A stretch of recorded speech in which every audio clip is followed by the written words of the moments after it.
Hey Greg, Hello. do you want to pause the recording? Sure.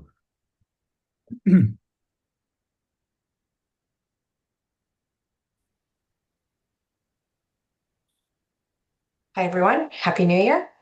Happy New Um, Year. calling calling the Southborough special open meeting to order at 12:46 on Friday, January 9th, 2026. Thank you for being available to talk more in detail about the capital and operational budgets. With that, I'll hand it over to Greg for the FY27 recommended budget review and discussion. Thank you. Sure. So at this Wednesday's Southborough School Committee meeting, we'll be presenting the recommended budget. Um, the leadership team and principals and directors have spent a lot of time looking at each line item and making suggested um, reductions to the revised preliminary that we presented. What I like to do is just share a little bit about a couple of focus areas that I think are important to discuss and really get a sense of direction from the committee, because there is some risk to some of the decisions. So the budget is a 3.67% increase over fiscal year 26. It is a level services budget. However, I'll note that it does not include the world language teacher that was in the school committee's 3-year plan. So we did not add that teacher last year. This budget does not include that teacher this year.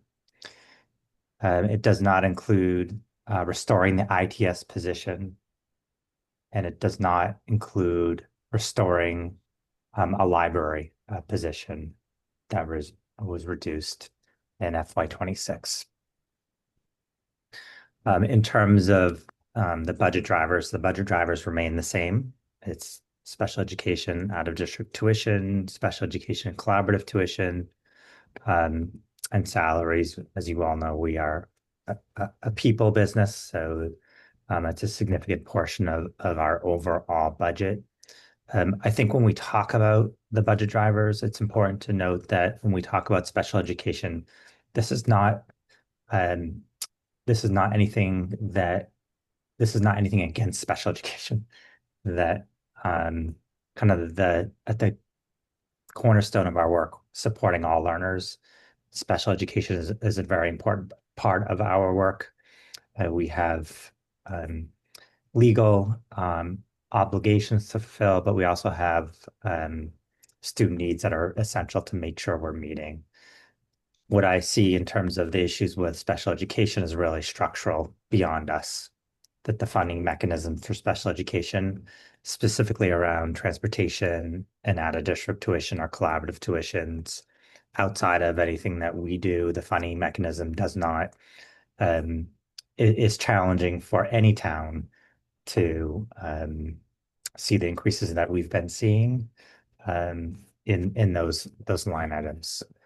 So this is where I think legislative advocacy is really important. I think, one of the ideas is to move special education out of district tuition, collaborative tuition, and transportation outside of local town budgets and put it at the state level, and have those placements funded at the state level. It would just ease some of the financial pressure that we see as a result. So in terms of the last time we met, we were at a 5.78% increase. Becky and the finance team went through with a fine-tooth comb all of the line items. There were a couple duplicates or salaries that were in there twice. So that's part of the reason why we see a reduction from 5.78% to 3.67%. So that has been adjusted. The area that I do think um, I'd like to discuss is the 3.67% the budget, the school committee's final budget it would like to vote, which I don't think it is. And secondly, it does include using $500,000 of circuit breaker reimbursement that we're going to get in FY 27 in FY 27. which potentially could impact our FY28 budget. So making sure that the moves we're making aren't setting us up for even more challenging budgets in the future. I think in terms of the overall budget, it is a level services budget. So where we have reduced budgets, it's um, it's looking at some of our line items. It's things over people, and I think overall, um, I think it will continue to provide students with an excellent education and does not necessarily reduce student experiences, with the exception of world language. So the proposal of not adding a world language teacher, that third teacher that we had planned and mapped out, is that we're not able to have world language for pre-K for K through 5. So we start in K, and the plan was to move through grade 5. The shift would be moving world language from grade 1 to grade 5. So the reduction of programming would be in kindergarten for world language. So with that said, happy to answer any questions, get into any specific detail. What we hope to get from the school committee at this meeting and at Wednesday's meeting is a direction. Like, what additional work do you want the team to do to bring a budget in February that you feel is the school committee's budget it could support? Thank you, Greg. Does anybody want to go first with reaction to what Greg just provided?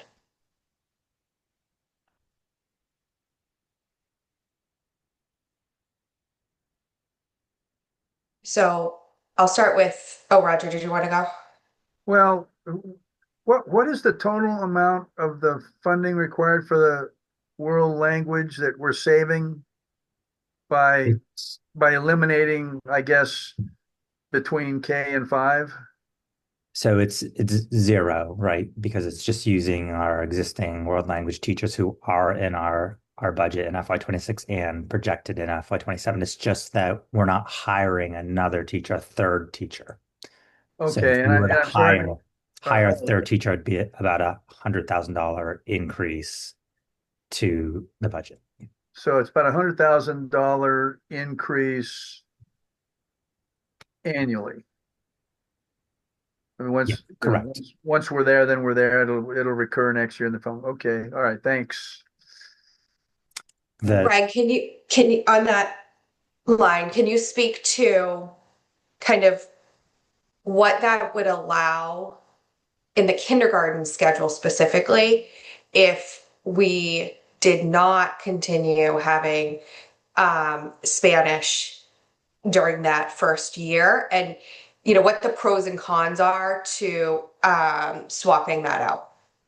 Yeah, and Stephanie can join me. I think first, when you look at all the research around language acquisition, whether it's a second language or a first language, the formative years, the earlier you start, I think it leads to better proficiency in terms of a student's overall trajectory with a language. So that's one.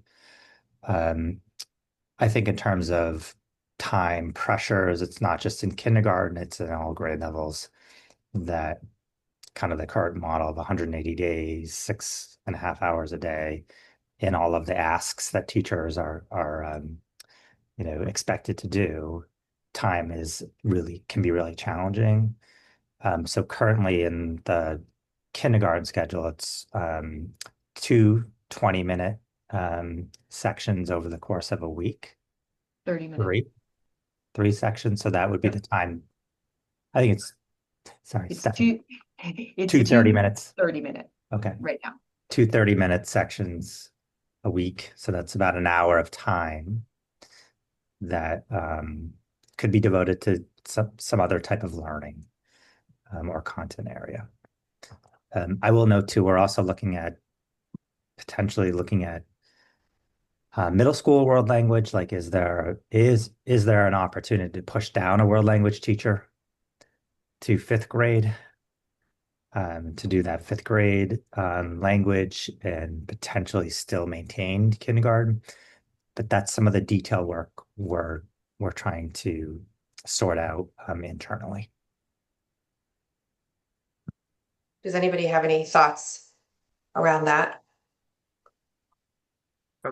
About that point About not adding, that Greg just made him on pushing it down, or just the general. sorry, no, just in related to general of world not language. pushing for adding the third world language teacher. What percent, excuse me, through the chair, what percent of the school budget is $100,000? So it's 250,000 is 1%. So it's So it's it's 40%. yeah, it's like of it's a it. fourth, yeah, it's a fourth of 8%, or Mm, 0.4%. Yeah, 0.4%. One other thing I'll share to your question, Chelsea, was the world language at Finn it's like an additional time. Teachers have their preps through art, phys ed, all of those things.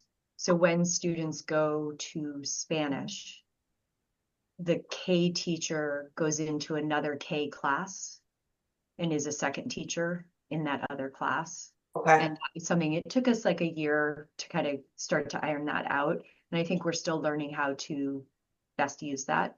But that is something that we have done with that time. Originally they were doing 90 minutes. And then when we added fourth grade, we went down to 60 minutes a week.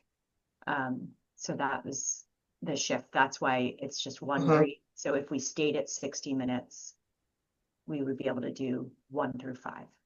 Okay. Okay.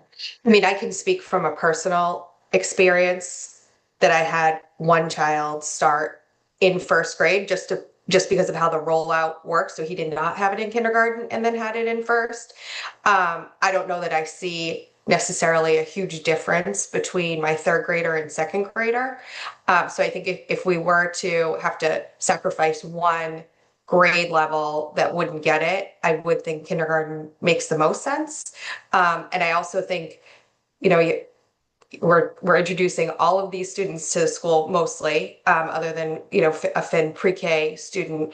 And I think there's a lot to learn in kindergarten and a lot of routine work that's done with the classroom teacher. I certainly don't want to speak for a teacher because I'm not one. But I would think that would getting some extra time with their own students would probably be a benefit.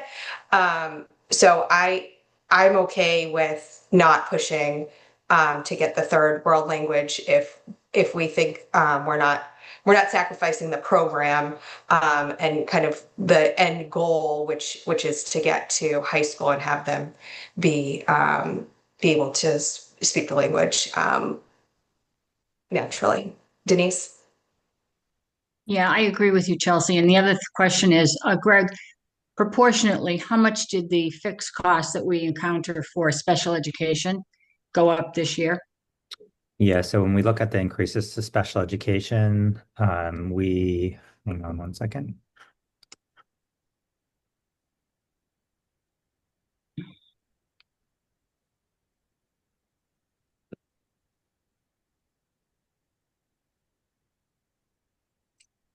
The increase between those three line items, so out of district collaboratives and transportation, increased about 700,000. Let me look at the revised preliminary. Need to go back. Mhm.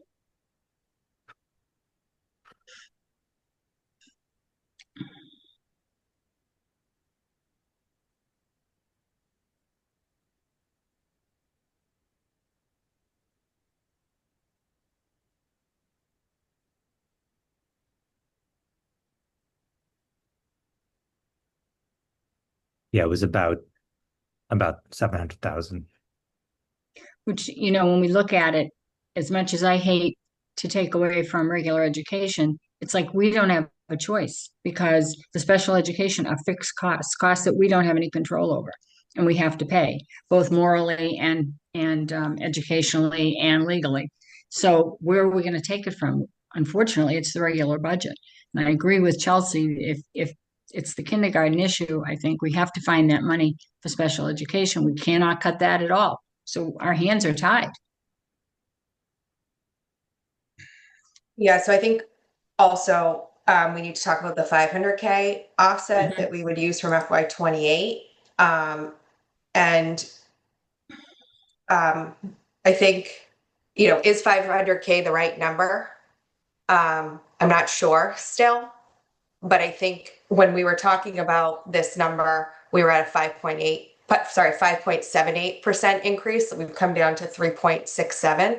I think we should seriously talk about lowering the 500K to something in between 0 and 500, because I don't want to compound the issue when we're here a year from now talking about the FY 28 budget. And if we, obviously we have a mismatch between the need and the reimbursement that we're getting. But if we were to reduce this budget by 500,000, then we're just creating a deficit for us for next year potentially. So I'll just kind of take reaction to that and any thoughts on, maybe what the right number could be. Roger? I enthusiastically agree with the fact that, or with lowering that number because, the borrow from Peter to pay Paul, comes back to bite you. Mm-hmm. And I don't know how much, but I think it has to be a non-trivial amount for sure. Okay. Because otherwise we're going to be looking at that, staring at that next, and that'll be staring in our face next year. So I don't know whether it should be half of that but it should be something substantive, I think, in my opinion. And I generally don't like saying I think our budget should have an X number in front of it for a percentage, but I do think perception, there is a big difference between having a 3 in front and a 4 in front.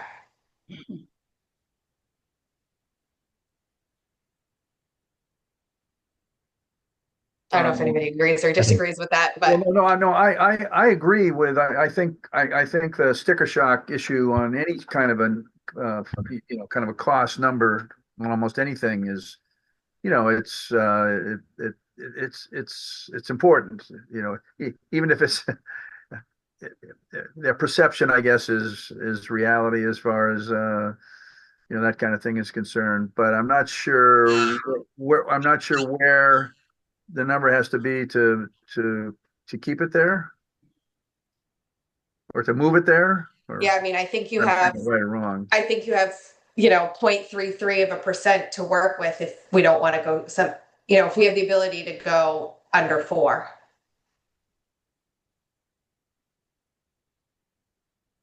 Yeah, I think Denise has her hand raised. I'm not sure. That's okay. I just wanted to say, if I backtrack just a little bit back to the kindergarten and world language, the other problem is if we put it into place and we find a way to eliminate something else, and then what happens if we have to take it away? That would be just, I think, worse. I agree. So Nobody likes to have to cut positions, right? That's not. In programs, because parents, would be upset. And Mhm. I understand that completely. So I'd rather at this point hold on that so that we not in a position next year to have to cut it back. So in terms of what we're applying in terms of circuit breaker to the FY 27 budget, that's about 1,350,000, a little bit over. So we track our special education expenses and students and what their needs are and their placements. So I think we have a good sense of what the expenses will be for fiscal year 27.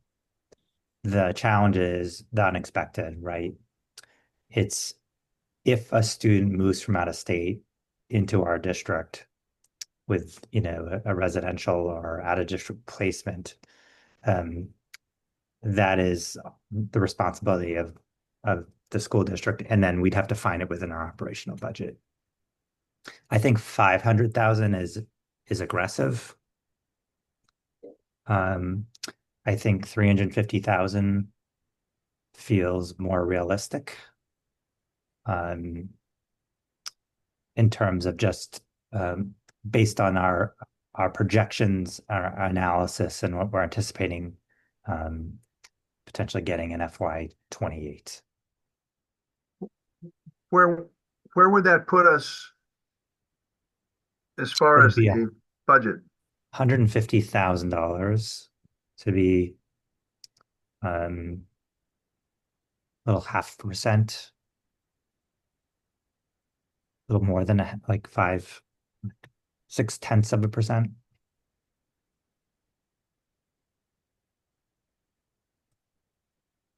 So Greg, you said that for FY 27, we have 1,350,000. So if we added another 350, it'd be 1.7 that we would be using for FY 27?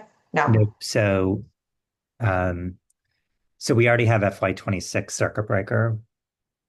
Like Okay. that, we know that amount. That is the amount that I shared, the $1,267,273. Okay. We'll get circuit breaker for FY 26 at the end of this year, which we or for FY 27. Hang on. The FY 26 circuit breaker money is based on FY 25 circuit breaker money that we received. Okay. The FY 26 circuit breaker money that we receive will offset the next year's budget. FY 27. Yeah. Okay. So that's the 1.3 or no? Correct. And So then if in we were FY to, 20 in FY 27, we'll receive that. We'll know the FY 27 circuit breaker amount, which we'll use in FY 28. We would use X number of dollars of FY 27 circuit breaker, which we typically use in the next fiscal year. So that'd be FY 20. so we don't know the FY 27 number yet for circuit breaker. No, we have our projections based on Okay. replacements. But you have the ability to utilize funds in a prior year You have 2 years to expend. to use it. So, I mean, we're talking about more like 500,000 would be more than a third of what we have in FY 26. So I agree. I think that's too much. I think it was a lever that we had the ability to pull when we were almost at 6%. But I think it's too risky for a subsequent year. So, And typically what would happen is if we had, an out-of-state move-in requiring, out-of-district placement, where we would look is FY 27 circuit breaker. Like that, Yeah. That's the only place we could mitigate that additional cost, which would then impact FY 28. And if we've already taken $500,000 and it's another 200,000, that's going to really significantly impact the FY 28 budget. So I guess for Wednesday night's meeting, is everyone okay with lowering the 500K to 350 and kind of seeing how that plays out? Is that reasonable? Okay. Greg, can you speak to some of the other budget offsets that we had discussed in the last meeting, like the leasing versus buying for technology and the facility piece? Yes. So maintenance of the facilities line items in the budget, we had reduced those and had planned on using facilities revolving account. So the money that we take in from renting to AVC and also the central office, we were going to offset the FY 27 budget. But that's a conversation for the committee to have around, is that the right strategy? The facilities revolving account usually is the account where if there's some type of emergency, like mold or something breaks and we need to repair it, that's the fund we use. So the risk is, if we're offsetting budgets, again, we're creating a bit of a structural deficit.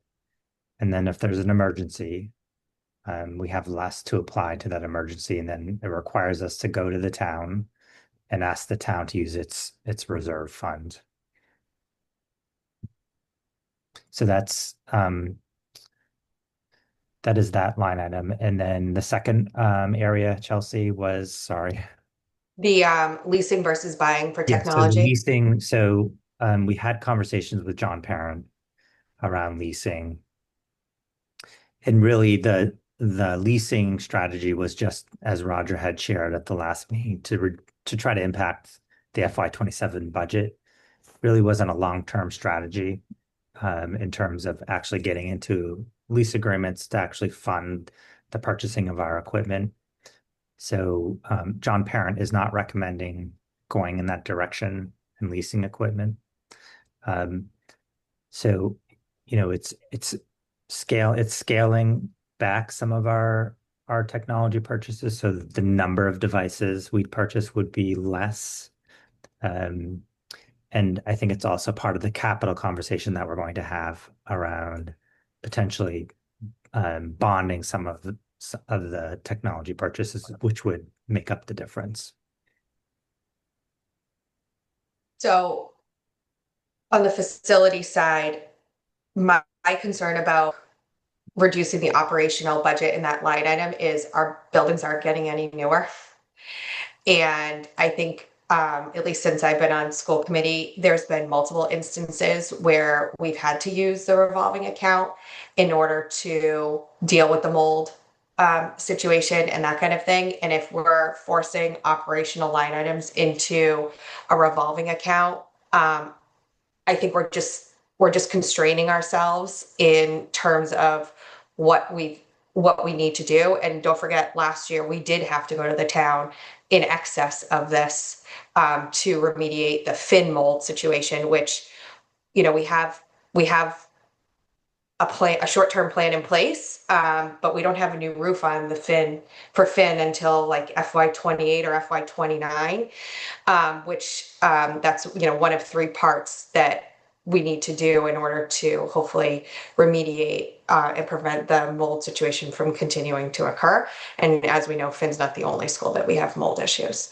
So my reaction, Greg, is that we restore the facility line item. I think it was only like 45,000 that we were reducing it, but I just, I understand that we're trying to bring in a fiscally conservative budget, but I think some of these levers that we have the ability to pull are too risky. And also, I would the latest use of that facilities account was for the feasibility of the Neary roof, Yeah. $85,000.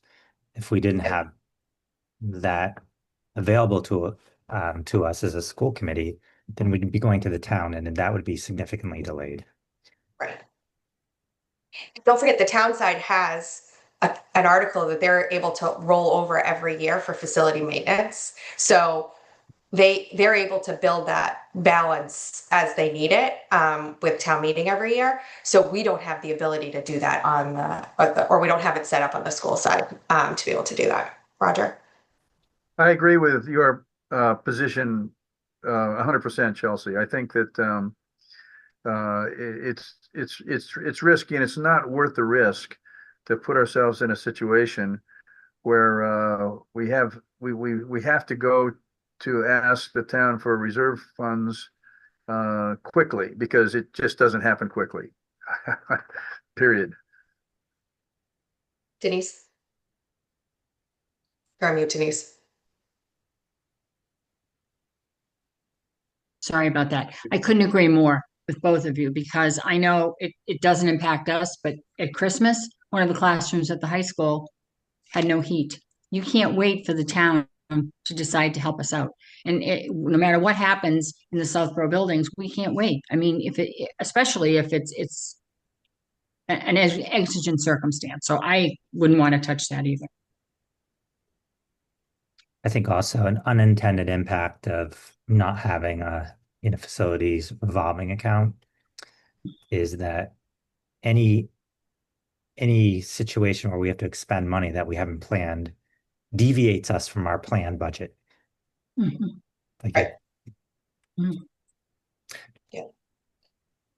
So sorry, we're increasing the percentage. Becky No, won't but be happy when she does we are that. still fine-tuning line items, right? So there's still a lot of work to do. The one thing that it reminded me of is the um, facilities revolving account. We're also recommending to the school committee to create a special education stabilization account, which requires school committee approval and town meeting approval.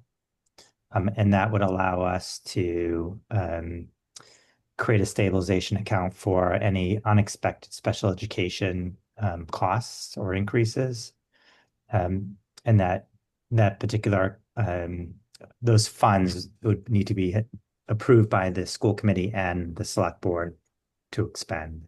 So that is something we'll present Wednesday evening. It's not funded in this budget. You have to actually fund it when you create the budget. But I think at least establishing it as a starting point. Thought we did that. I did too. Maybe we have. So we have it, Yeah, I think that's it. Yes. but we have not been able to fund it since so it was voted in 2 years ago. 2 years ago. So never mind. But I'm glad we have it. I wish we had money in it. And I just don't think this is a year that we can fund it. But if we had, But we could use it. then the funding that we would take from it that would not be from circuit breaker, would be from the stabilization account. Right. I feel a lot better about using that than I would circuit breaker. All right. Anything else that you need or that we should talk about from an operational budget perspective from anyone? No, so what's included in your packet is the 3.67% increase. So we will add to, we'll take the information that we received today and actually update a presentation and resubmit that in the packet and to you folks probably by Monday. Okay. And we're probably looking at adding like 200K back. Yes. Okay. So if we can just make sure that the town knows that the 3.67 should not be replaced in the rev cap, that way we're clear. Yep. If maybe Becky wants to talk to them next week. Okay. All right, next we're going to talk about capital. Greg, do you want to tee that one up or you want me to? Sure. So the capital planning review committee, is that the name of the committee? At the town level. No, CIPC, but I don't. Capital Improvement Planning Committee. I don't know. Yeah, there you go. So, so Keith shared the information with the chair of CIPC and really articulated the asks for capital projects for FY27. So I'll have Keith share those with you, and the feedback that we received was, do we want to, instead of amortizing some of these projects over a few years, would we rather just invest this year and get the projects complete? In particular, for example, security.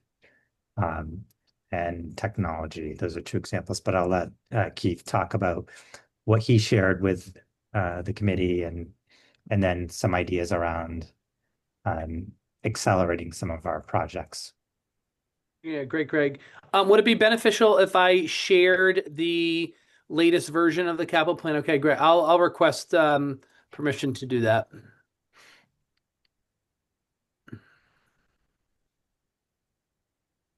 Okay, I think I got it.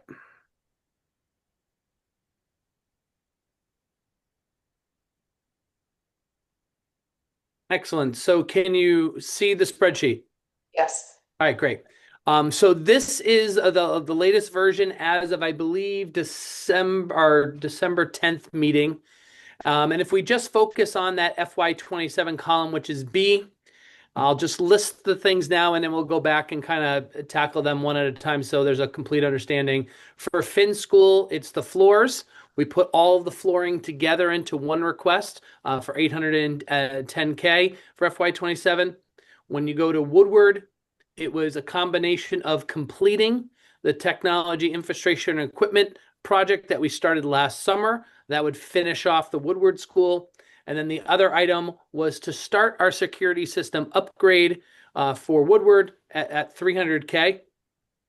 When we go to Trotter, it was a combination of some similar things that we heard from Woodward with the addition of the Trotter roof, which I will definitely have a more complete update for you at Wednesday's meeting, fine-tuning things with our OPM and architect and really making sure that we've got the best numbers that we have to present. So that will certainly be part of that update.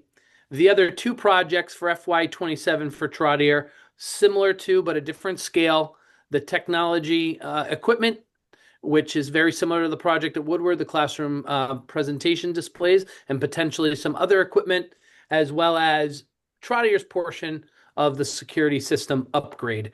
That was kind of how we wanted to parcel things out for the security system, was to take care of some of the things for Woodward and Trotter, and then delay the approach for Finn and Neary just because of what we're going to do with Neary, what we're going to do with Finn. There was some, questions at the time of when this was built of, where those things were going to fall. And then we roll down to Neary. I think that's certainly been things that you're continuing to explore and exhaust, especially when it comes to the roof replacement. I'm going to be able to give a more complete update on that at the Wednesday meeting. We're well underway with our contracted engineer. And then looking at future planning for the Neary School, which we know is going to be part of the special town meeting in March. So that's a list of all the things that were on that FY27 request. This was part of that meeting that Greg referenced that I had with the capital committee for the town. One of the requests that came in, or question that came in, is there a different strategy to take, specifically with security and potentially doing all of the schools for obviously a more significant number, but then whether we use a different funding strategy for that, whether it be bonding or whatever other option that the town might have. That was the first consideration. And it was also similar to the technology as well.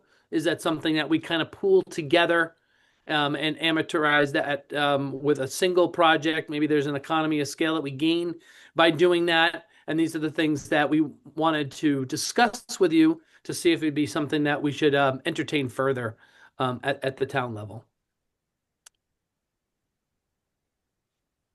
So I guess the two real topics of conversation is around that strategy specific to security and technology. Greg, is there anything else you'd like to add? No, that was good. Thank you, Keith. Good. Does anybody have an initial reaction to that?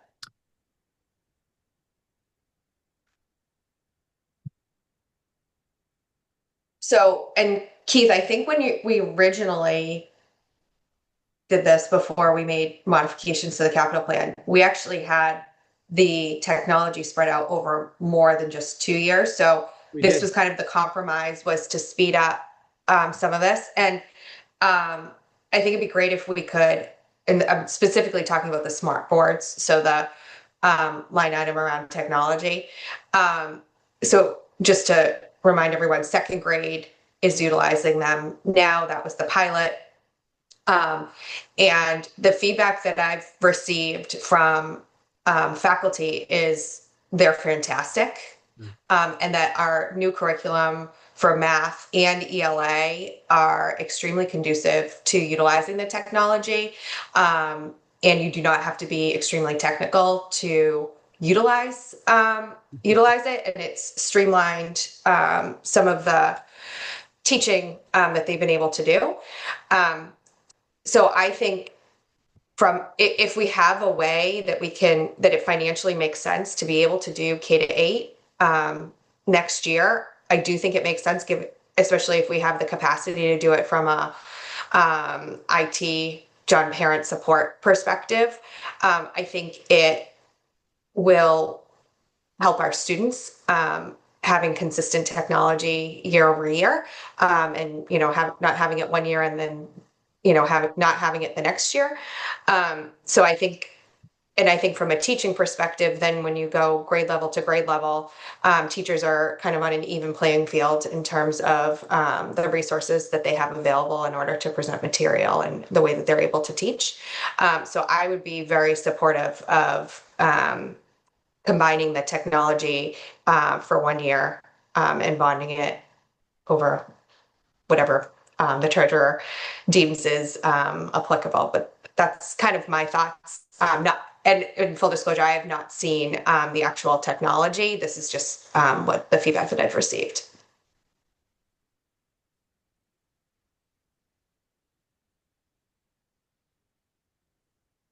Any other thoughts? Makes sense to me to do exactly that. So I think we should probably vote on that. So that way the town side knows. So I'll move that. Oh, and so we probably need to talk about NERI too. So this will go for security too. So I have some thoughts on whether we should include NERI or not. And I think this is part of annual town meeting. So I think it's always easier when you're talking about a number to reduce the number rather than increase the number. So not knowing what the results of March 2nd would be, I think it's probably beneficial for us to include NERI with the technology upgrade or updates using the smart boards in that annual number. And then I think we need to ask Keith and Greg to work with John Parent between now and March 2nd. And if, depending on what the result is of the March 2nd votes or vote or whatever happens, does it make sense to continue with NERI depending on what the result of that is? And is the technology able to be transferred depending on what happens? So I think it's incumbent upon us to include it for now. I think it's more conservative, and I think that no matter if a student is at NERI or not, they deserve the same equitable education as another school, and same with the faculty and staff. Yep. All right. So I will move that. Roger, Second. sorry. Just to clarify, so we're talking for this vote about just the technology or technology and security? I haven't even gotten to security. Yeah. We're talking about the smart boards right now, correct? I mean, mostly. Yeah. Yeah, and I also think that hopefully those kinds of things could be transferred anyway. I don't think they would be thrown away. Okay, so all right, thank you. I also think, though, we need to be cognizant of hole drilling at NERI.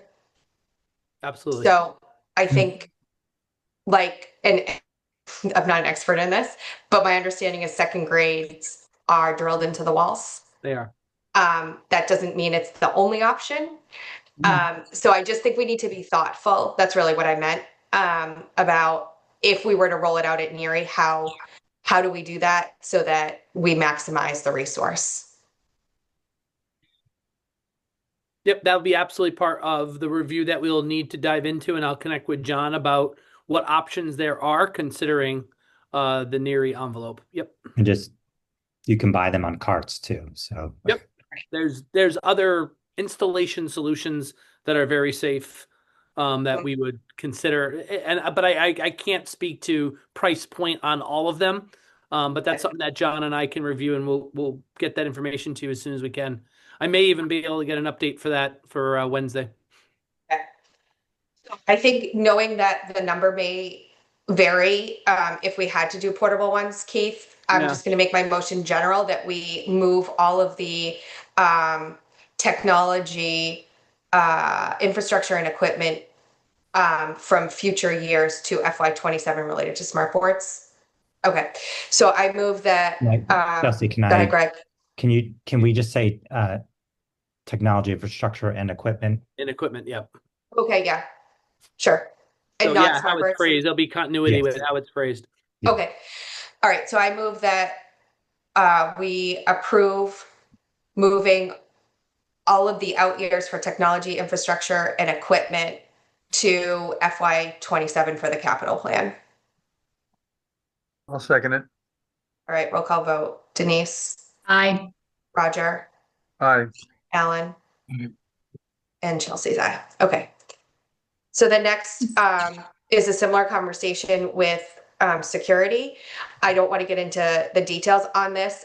We will be having an executive session to discuss exactly what this means, but it's the same concept as what we just talked about for the technology, infrastructure, and equipment. And I would have a similar argument on adding Neary here for now, understanding that we probably have some detail work that we need to work through, Keith, on Wednesday. That's correct. But anybody have any thoughts on the security piece? Roger. Actually, I think that it's even more important to include Neary in the security piece. Because we really can't, I think, start to make trade-offs and in the different schools and say, well, we think this school should have the security, but for right now, because we have an older school, I don't think we should fund security in that school. So I think it's even more important that we include Neary, in the security package, if you will. 100%. All right, so I am going to move that the school committee approve moving any out years for security system upgrades to FY27. Second. Great, roll call vote. Denise, Aye. Roger, Aye. Alan, Aye. and Chelsea's aye. Okay. And I know we're going to get more updates on some of these other items on Wednesday. But one other thing that I think I'd like y'all to think about before Wednesday, and it relates to how we would handle Neary in different outcomes from the March 2nd vote.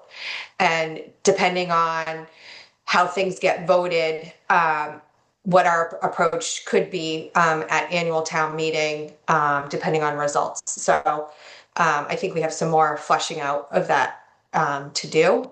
And I don't think we need to do it today, but if you can kind of just think about what ideas you have related to that in terms of, code compliance and system upgrades and that kind of thing.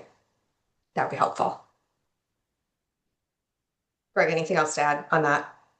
No, I do have one general comment around the overall budget too, and that is just an inherent risk. The FY27 budget is the reduction of any federal funding that we received.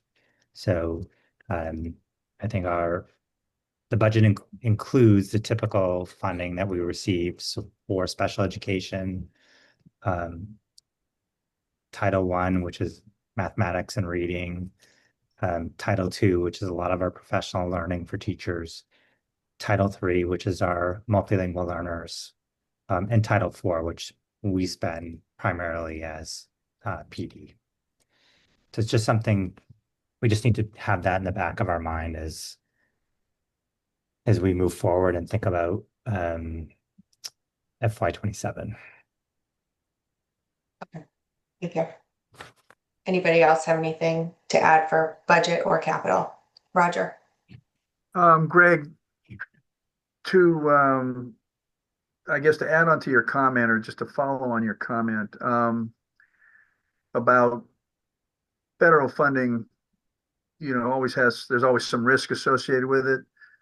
Are you aware of any reason we should be more concerned about federal funding this next year than just in general?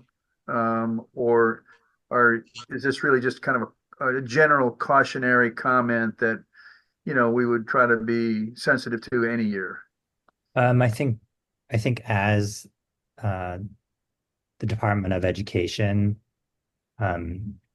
changes at the federal level, how funding and who allocates funding, and which department does that potentially could change. So I think it's something we'll have to watch closely. But we are anticipating some impacts to Title I and Title II.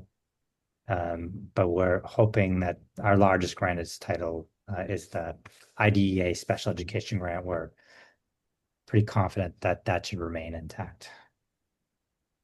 Stephanie, do you want to add anything? Yeah, I would agree that I don't think there's any forecasting specifically related to IDEA, the special education, or Title I, that makes the uncertainty there different than other years. But I think the forecasting related to Title II, III, and IV is different than typical years. Like, that's where they're forecasting. They're saying that they want to eliminate those grants. So parts of it, I would say, are just like most years where there's uncertainty, and parts of it are greater uncertainty, but still all uncertain. All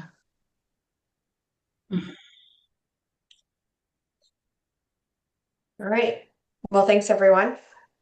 Have a great weekend. I move we adjourn at 1:38. Second. All right, roll call vote. Denise? Aye. Roger? Aye. Alan? Aye. And Chelsea's aye. Thank you. Thank you. See Have a ya. good weekend. Have a good weekend. Bye-bye. folks. Bye. Bye.